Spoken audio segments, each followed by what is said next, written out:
Hi, I'm Danielle from CEFALY, and today we're here with Erin McCann. Hi, I'm Erin McCann, and I'm a physician assistant, and I specialize in psychiatry. Today we're going to talk a little bit about PTSD, anxiety, depression, and migraine. So let's talk a little bit about anxiety first and migraine. How are these conditions connected, and how do they affect each other? Sure. One thing I think is important to be aware of that the number is staggering.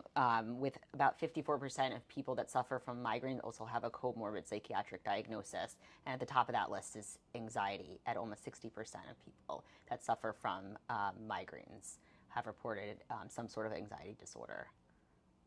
Wow, yeah. So how do those affect each other? How are they linked between migraine and anxiety? So they're linked in two ways. One, there's a biological component. So, there's a genetic correlation. There's some evidence for that there's a genetic correlation between the two that puts you at risk for either. But also, what has come up is that, you know, because migraines are unpredictable, there's a certain amount of anxiety that comes along with that. And I think so that is one factor that can increase someone's anxiety, and also, just the impact that it has on your life to have a chronic illness. So, how about depression and migraine? How do these two conditions connect and how do they affect each other? So there also is a biological component for each too. It's thought that there's some dysregulation and dysfunction of the serotonergic pathway, and also the dopamine as well as other pathways. So from that standpoint, there's a physiological connection. But again, there's when you have a chronic illness and it's impacting every facet of your life, whether it's finances or social life, or you're isolated, you then become more predisposed to depression as well. What is the suicide risk for patients with migraine? So there is an increased risk. There's some suggestion that it's actually twofold. With people twice as high in those that suffer from migraines as opposed to the general population. Wow. A little bit about PTSD, post traumatic stress disorder. Sometimes it's overlooked condition among people with migraine. Can migraine cause PTSD or vice versa?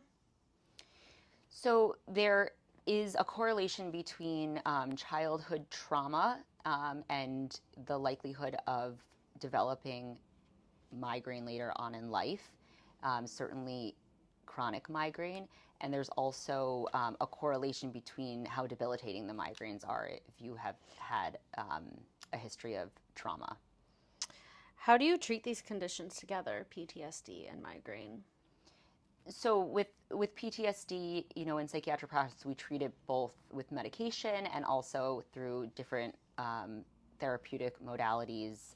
One major one being CBT, and CBT also, which can be very helpful in the treatment, supportive treatment of migraines as well. Yeah, awesome. We often hear about CBT, cognitive behavior therapy. Can you tell us a little bit more about how that can help or relieve migraine? Sure.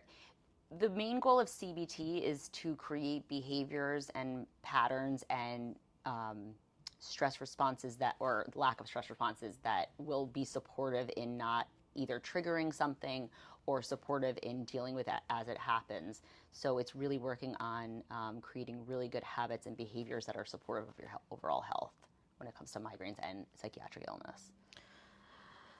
Can anxiety, depression, or PTSD cause migraine to move from episodic to chronic?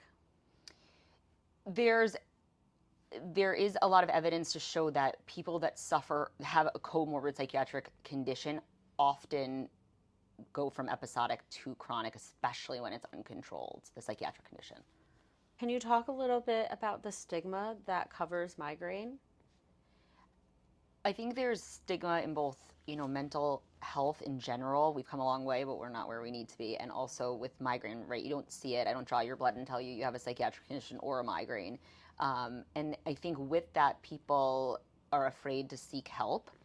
And often, and I see this in practice all the time, if someone's been diagnosed with a psychiatric illness and then they go to be seen for something else, so for example, a migraine, there's some report being brushed off that no, this is just your anxiety or depression and not, in fact, what they're reporting, which in this case would be a migraine. With that stigma, some migraine patients may feel very hopeless. What advice or encouragement do you have for people who are feeling like this? I would say there's a lot of resources out there. There's a lot of help for both, in the treatment of migraine and psychiatric illness. We've come a long way. Like I've said, we're not where we need to be, but I would say, really advocate for yourself. Continue to look for those resources because there really is hope and there's a lot of good treatment out there. Awesome. Thank you so much. You're welcome.